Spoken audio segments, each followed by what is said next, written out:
Selamat siang. Kembali lagi bersama dengan saya Fritz Alorboy. Hoi. Alorboy, kau ingat baik-baik Kabupaten Mimika, Provinsi Papua Tengah, Prabowo bungkus. Jadi baru-baru ini ada mama-mama dari Papua yang ikut berkomentar dan turun demo di jalan sampai bicara mengenai pembangunan di Papua yang sudah dilakukan oleh Pak Presiden Jokowi. Dan dia menyebut pembangunan yang sudah dilakukan oleh Pak Presiden Jokowi adalah pembangunan pembodohan bagi masyarakat Papua dan masyarakat Indonesia. Tidak ada pembangunan di Papua, dia bilang tidak pembangunan. Dia hanya baru tujuan busuk. Pembangunan di Papua itu tujuan busuk.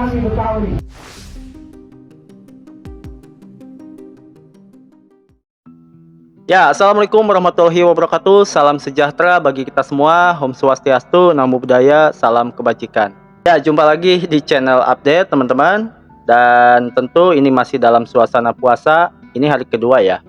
Semoga kita semua selalu diberi kesehatan, dilancarkan puasanya. Oke, kali ini kita akan membahas tentang salah satu pendukung dari 01 ya. Mungkin dia tepatnya ketua relawan. Saya juga lupa nama relawannya apa. Tapi yang pasti jika teman-teman lihat fotonya mungkin kenal ya. Oke. Nah, jadi ini banyak banget ya teman-teman video yang ada di TikTok ya, terutama tentang stick atau komentar dari netizen tentang orang ini. Ini lucu banget ya. Jadi memang beliau ini salah satu pendukung bahkan ketua relawan dari Anies Muhaimin.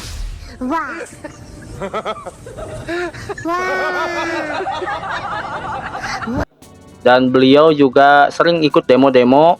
Terakhir kemarin di DPR juga beliau gencar banget ya, semangat banget suaranya guys. Nah, ini berikut videonya.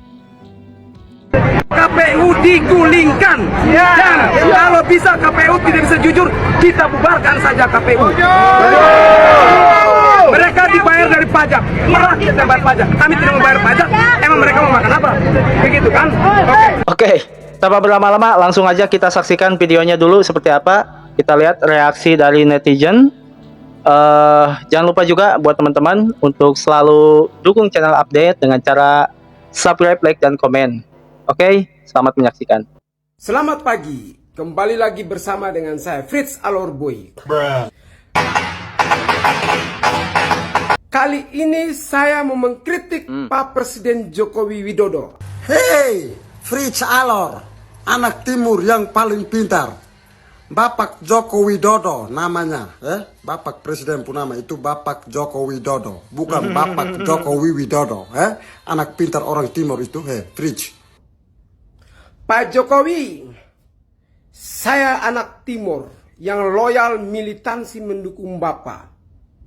Tapi kali ini saya harus mengatakan bahwa sorry Pak Presiden, saya sudah tidak menyukai Bapak lagi. Fritz, kau tidak suka dengan Bapak Jokowi lagi? Kira-kira Bapak Jokowi juga ada suka dengan kau ya? Kau siapa?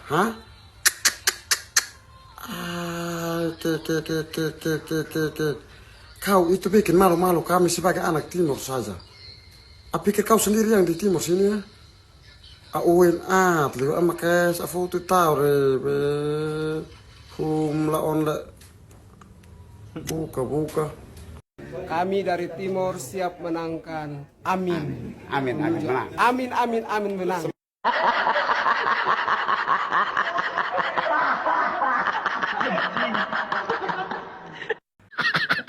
Alorboy, kau ingat baik-baik Kabupaten Mimika, Provinsi Papua Tengah, Prabowo bungkus.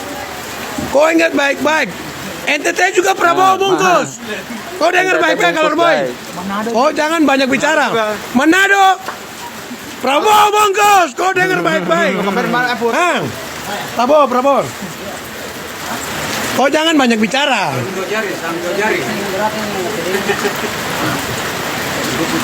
45. Oh, di situ sudah 60. Ini kan 60 datanya dari mana? Weh, Fritz, lu nih anggota KPPS kok bukan? Kalau lu bukan anggota KPPS, berarti lu tidak tahu ada yang namanya apa ketong tuh si rekap, terus mau kasih C1 C1 hasil pleno itu tuh kan ada di suku tuh terutama yang mana yang menang, mana yang menang, kotong kirimlah pi Panwas, kirimlah pi KPU, dong tuh bisa lihat dari situ. Jadi pendata tuh real sayang, soalnya bisa bermain karena kotong wajib foto dengan yang kenyataan apa yang kotong tempel dia punya hasil.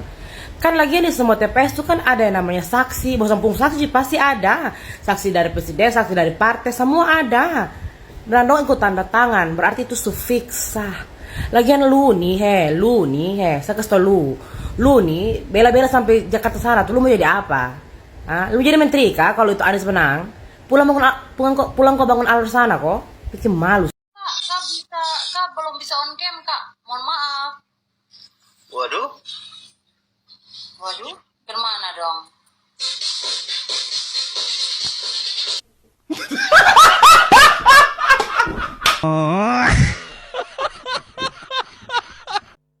Selamat siang. Kembali lagi bersama dengan saya Fritz Alor Boy. Hoi, Fritz, memangnya kau siapa? Pusing juga gentayangan terus di sampingnya beranda TikTok, makanya saya stitch videonya. Oh iya, Fritz ini kan ketua tim relawan Beta Manis ketika dilihat dari atas tower. Fritz, namanya berpolitik itu tidak boleh baper.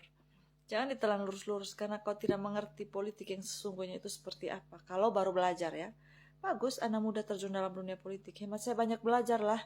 Minimal kau bisa belajar omong seperti Yen On itu. Kalau tidak, mendingan kau belajar nyanyi lagu dangdut seperti Papa lo nyanyi yang begini tuh. Kalau sudah tak suka, kalau sudah tak sayang, janganlah kau katakan pada semua. Untuk orang NTT saya tidak kasih perasaan satupun. Saya cari cewek Jawa atau cewek Medan.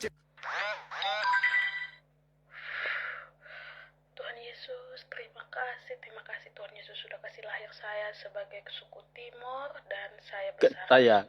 Terima kasih Tuhan Yesus, amin. Dari banyak hal yang saya syukuri dalam hidup, ini adalah hal yang paling sangat saya syukuri. Saya bersyukur lahir di NTT sebagai nona-nona NTT. Seandainya saya lahir di Jawa, Kalimantan dan lain sebagainya, Sulawesi, NTT, mungkin saya akan berdoa, Tuhan tolong kasih pindah saja di suku NTT. Tolong Tuhan, tolong. Banyak permohonan, tapi itu yang paling saya mohon. Pemerintah belum bayar, ambil uang di mana makan gratis. Sorry. Lu tuh nggak diajak, Fritz. Nggak diajak katanya. Makan siang gratis itu program khusus untuk anak sekolah, bukan pengangguran yang model kayak lu nih, Fritz. Lu aneh-aneh sah. Itu bangun 40 kota selevel Jakarta dalam jangka waktu 5 tahun itu dana dari mana? Terus BBM gratis khusus ibu hamil juga dana dari mana? Mau buat angin punya KTP juga dana dari mana, Fritz? Kau ini terlalu bodoh betul, Fritz.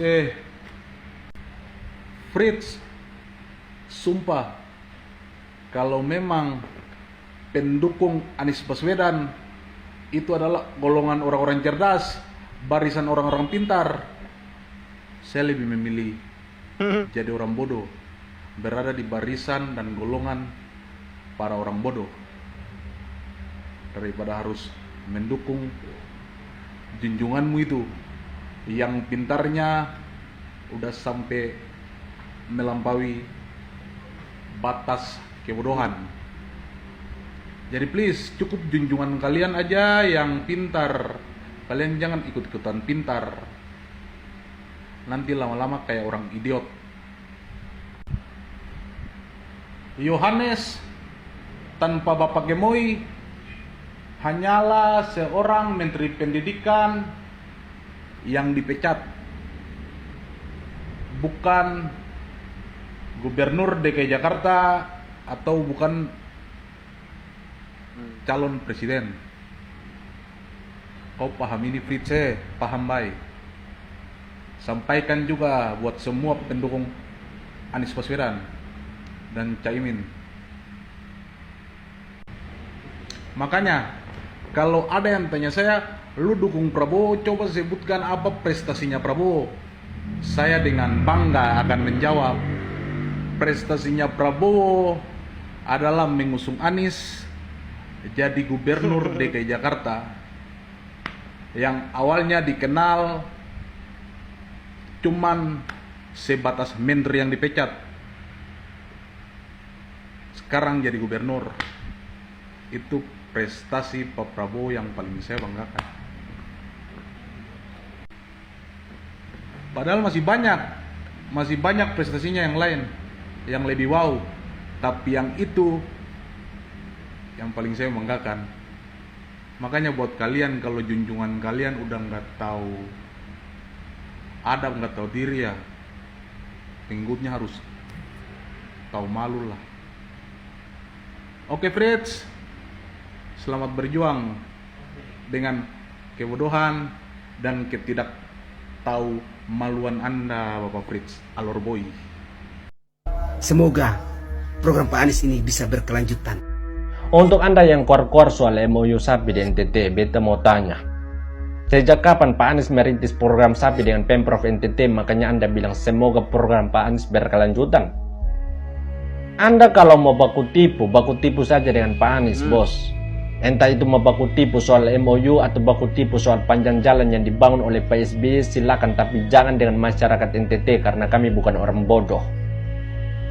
Pak Jokowi sudah capek-capek dari Jakarta ke Kota Kupang, kemudian lanjut ke Desa Ponain. Kok Anda klaim seolah-olah itu program hasil dari Pak Anies?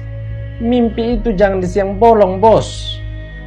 Pak Anies itu hanya melanjutkan program yang dirintis oleh Pak Jokowi bersama dengan Pak Frans Leburaya pada April 2014. Awalnya MOU tersebut mau diadakan di kantor gubernur NTT, cuma Pak Jokowi minta untuk diadakan langsung di lokasi ternak. Makanya kesepakatan MOU tersebut beralih ke Desa Ponain, Kecamatan Amarasi. Dan supaya Anda tahu, Desa Ponain itu beta tidur bangun di situ karena beta punya kakak tinggal di situ. Jadi stop baca cerita omong kosong. Anehnya lagi Anda bandingkan dengan Pak Ganjar. Supaya Anda tahu, Jawa Tengah itu punya MOU bersama dengan NTT terkait ikan. MOU tersebut dirintis pada Desember 2014 yang ditandatangani oleh Pak Frans Leburaya, Pak Ahok dengan Pak Ganjar yang disaksikan langsung oleh Pak Jokowi. Bukan cuman itu, tapi Pak Ganjar juga punya jasa untuk masyarakat NTT termasuk masyarakat di Kabupaten Alor. Ketika 2021 yang lalu NTT dihantam badai Seroja, itu Anda mungkin tidak ada di NTT, tapi kami yang ada di NTT merasakan langsung dan betapa ngerinya bencana itu. Sampai-sampai Pak Jokowi yang turun ke lapangan saja ikut menangis. Kenapa beliau menangis? Karena terdapat 181 jiwa melayang, 225 orang terluka, 473.000 orang terdampak, 85.000 orang mengungsi. Lalu gubernur mana yang peduli dengan soal itu? Gubernur luar yang pertama kali kirim bantuan kemanusiaan adalah Bapak Ganjar Pranowo. Beliau bukan hanya kirim bantuan berupa logistik, tapi berupa uang dan relawan. Lalu di mana Pak Anies saat itu yang katanya memimpin provinsi terkaya di Indonesia? Apakah beliau tidak peduli dengan kemanusiaan? Pak Ganjar begitu-begitu, tapi hampir semua kabupaten di NTT dapat bantuan pompa air dan fiber air. Hampir semua kabupaten di NTT dapat bantuan alat pertanian. Masih gubernur saja beliau sudah peduli dengan masyarakat di luar provinsi, apalagi jadi presiden. Anda kalau bandingkan Pak Ganjar dengan Pak Prabowo soal jasa di NTT, beta angkat tangan. Tapi kalau Anda bandingkan dengan Pak Anies di NTT, Anda salah tempat, bos. Kenapa beta bilang begitu? Karena capres saat ini yang punya jasa di NTT cuma Pak Ganjar dengan Pak Prabowo, selain itu nol besar. Dan supaya Anda tahu, mayoritas masyarakat NTT akan mengikuti arahan Pak Jokowi sebagai bentuk ucapan terima kasih karena beliau sudah berdarah-darah membangun NTT. Anda bisa lihat di NTT ada patung Jokowi, ada bukit Jokowi, ada pohon Jokowi, bahkan ada kampung Jokowi. Semua itu karena apa? Karena Pak Jokowi punya jasa yang besar untuk masyarakat NTT. Dan kami yakin figur yang didukung oleh Pak Jokowi akan meneruskan visi misi Pak Jokowi yang akan membuat NTT lebih maju. Dan itu sudah pasti akan didukung dan dibantu langsung oleh Pak Jokowi. Jadi minta maaf untuk Anda dengan Pak Anies. Karena kami mayoritas masyarakat NTT masih membutuhkan pemimpin yang pasti dalam berkarya, bukan pasti dalam berkata-kata. Jadi baru-baru ini ada mama-mama dari Papua yang ikut berkomentar dan turun demo di jalan sampai bicara mengenai pembangunan di Papua yang sudah dilakukan oleh Pak Presiden Jokowi. Dan dia menyebut pembangunan yang sudah dilakukan oleh Pak Presiden Jokowi adalah pembangunan pembodohan bagi masyarakat Papua dan masyarakat Indonesia. Tidak ada pembangunan di Papua, dia bilang tidak pembangunan. Dia hanya bertujuan busuk. Pembangunan di Papua itu tujuan busuk. Tujuan untuk menghancurkan Indonesia. Hidup Papua. Tetapi sini saya ingin meluruskan sebagai anak Papua yang melihat pembangunan yang dilakukan oleh Pak Presiden Jokowi di Papua dengan mata kepala sendiri dan sempat merasakan dampak-dampak baik dari pembangunan yang dilakukan oleh Pak Presiden Jokowi. Jadi salah satunya itu ada Jembatan Merah di Jayapura. Jembatan Merah di Jayapura itu salah satu program pemerintah pusat untuk membangun jembatan merah tersebut. Ini kayak mimpi lah ya. Tidak terbayang kalau di sini akan dibangun jembatan yang megah dan luar biasa. Jadi jembatan merah dan pembangunan jalan pendekat ini sangat-sangat bermanfaat sekali bagi masyarakat di sana. Kenapa mereka tuh yang tadi mengakses jalan tersebut yang tadi memakan waktu 1 jam 2 jam itu bisa mencapai tujuan melewati jalan-jalan tersebut hanya memakan waktu 20 menit bahkan 10 menit. Kalau ada yang tinggal dekat bisa sampai 15 menit dan 10 menit seperti itulah. Dulu sebelum ada jembatan memang kesulitan masalah transport. Kami jauh ke kota, jauh sekali, apalagi dulu kami dayung. Kami sudah menantikan cukup lama, bertahun-tahun. Mulai dari orang tua saya mengharapkan harus ada sebuah akses jembatan yang harus menyeberangi Teluk ini. Dan juga pembangunan yang dilakukan Pak Jokowi bukan hanya itu ya, seperti pembangunan kawasan wisata air, salah satunya kemarin yang dilakukan di Biak, di daerah saya sendiri itu Teluk Cendrawasih. Masih ada banyak lagi sih, tapi kalau kita sebutkan itu memakan waktu yang banyak. Sel Teluk Cendrawasih ini sangat berdampak baik bagi masyarakat di Biak. Jadi tentang perekonomian wisata itu sangat berkembang sekali di sana. Dan pemuda di sana juga bukan hanya mencari pekerjaan lewat kawasan wisata air ini, tapi mereka juga bisa belajar bagaimana caranya untuk menginvestasi hal-hal baik yang ada di daerah-daerah pantai tersebut untuk menjaganya, untuk diinvestasikan kepada orang-orang yang akan datang membangun usaha di situ dan bisa bekerja sama dengan mereka. Itu dampak yang baik dan membuka wawasan pemuda-pemuda Papua begitu. Dan juga ada pembangunan infrastruktur yang sangat mendorong perekonomian. Daerah di penjuru timur Indonesia, yakni Papua, masih sering kali diberitakan tertinggal pembangunannya. BPS mencatat pada 2018 jumlah desa tertinggal tertinggi di Papua mencapai 4,8 ribu desa. Provinsi ini menjadi wilayah dengan jumlah desa tertinggal tertinggi di Indonesia. Salah satu faktor diantaranya lantaran Papua tidak memiliki akses jalan yang memadai, sehingga distribusi barang dan jasa sulit dilakukan. Untuk itulah, dalam rangka peningkatan mutu perekonomian masyarakat, pemerintah membangun Trans Papua. Sejumlah kontraktor BUMN bersinergi untuk merampungkan pembangunan infrastruktur di timur Indonesia ini. Terdapat 12 ruas jalan yang ditargetkan dibangun. Di terbaru awal tahun 2021, terdapat jalan Trans Papua yang rampung terbangun sepanjang 3.500 km. Salah satunya Jayapura Wamena. Sebenarnya tuh masih banyak sekali yang Pak Jokowi bikin buat Papua. Cuma kalau saya sebut semua di sini tuh pasti waktunya tidak cukup begitu. Dan semuanya yang tadi saya sebut itu sudah terselesaikan di tahun 2018. Nih, jadi buat kalian-kalian nih yang saat ini sedang turun demo di jalan, mau itu dari Alor, NTT, Papua, dari manapun, kamu fitnah-fitnah tuh kalau bisa dikurangi. Percuma kamu masuk keluar gereja, percuma kamu masuk keluar masjid, tapi kamu dalam pikiran tuh kotor aja. Fitnah. Lagian nih mama, kenapa baru demo sekarang? Kenapa tidak di tahun 2018 kemarin? Atau 5 tahun yang lalu? 7 tahun yang lalu? Aduh. Oke teman-teman, mungkin sampai di sini videonya. Dan di video yang terakhir ini, Ini luar biasa ya, ini momen yang terharu. Jadi waktu Presiden berkunjung ke NTT, di sini terlihat beliau tampaknya menangis.